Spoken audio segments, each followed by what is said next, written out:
In the heart of the sunny savannah lived a little lion cub named Leo, but Leo wasn't like the other cubs. While they practiced their mighty roars, Leo was scared of, well, everything. The rustle of leaves, the shadow of a butterfly, and most of all, the thought of roaring. He'd take a deep breath, puff out his chest, and let out a tiny squeak. The hyenas would howl with laughter, and the monkeys would chatter, pointing at him. Poor Leo would just hide his face behind his paws, wishing he could disappear. One day, a terrible silence fell over the jungle. The river, once a rushing torrent of life, had slowed to a trickle. The sun beat down relentlessly, and the plants began to wither. A great drought had come. The elder animals gathered, their faces etched with worrying. The mighty elephants, the swift cheetahs, even the wise old tortoise, none of them knew what to do. Panic began to spread like a creeping vine. As despair settled over the land, Leo felt a strange stirring in his heart. He couldn't just sit by and watch his home fade away. That night, under the silvery glow of the moon, a wise old owl named Orion landed softly beside him. The courage you seek, little one, Orion hooted gently, is not found in the loudness of your voice, but in the strength of your heart. You must journey to the Whispering Peaks. There, you will face your fears and find your true roar. Though terrified, Leo knew he had to try. His journey began the next morning. First, he had to cross the Chattering Gorge, a deep canyon where the winds howled like spooky ghosts. Leo's legs trembled, but thinking of his thirsty friends, he took a deep breath and tiptoed across the rickety vine bridge, one shaky step at a time.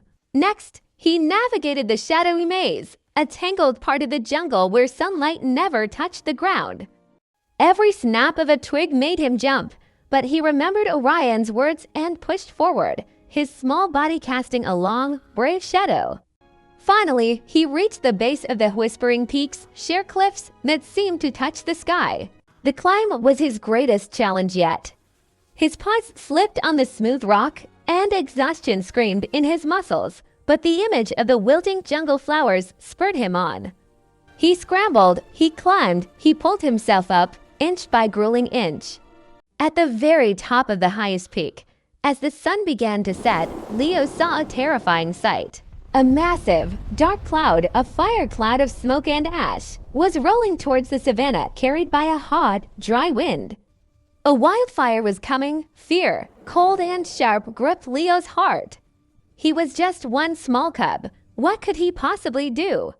He looked down at his home, at the animals he loved, and a new feeling surged through him, not fear, but a fierce, protective fire. He wasn't just scared Leo anymore. He was a guardian. He opened his mouth, not to squeak, but to pour out all his love, his hope, and his courage for the jungle. A roar, deep and powerful, exploded from his chest. It wasn't just a sound, it was a force of nature. The mighty roar echoed through the mountains, shaking the very ground. It rolled across the plains, a thunderous wave of sound that pushed against the fire cloud, turning it back, and seemed to call out to the distant, forgotten rain clouds on the horizon. Down below, the jungle fell silent. Every animal, from the smallest mouse to the largest elephant, looked up towards the peak. The roar had not only pushed back the immediate threat, but had seemingly awakened the sky. A gentle breeze began to stir, and a single drop of rain fell. Then another and another. The animals didn't look at the sky. They looked at the small silhouette on the mountain. They saw Leo not as the timid cub, but as a true king. He slowly made his way back down, and a path of respect cleared for him. The hyenas bowed their heads, and the monkeys chattered, but this time in admiration. Leo was no longer afraid. He had found his voice, and in doing so, he had saved them all. The rains returned, and the jungle bloomed with life once more. Leo, the little cub who squeaked, now led the animals with a gentle heart and a mighty, confident roar. He taught everyone that true courage isn't the absence of fear, but acting in spite of it.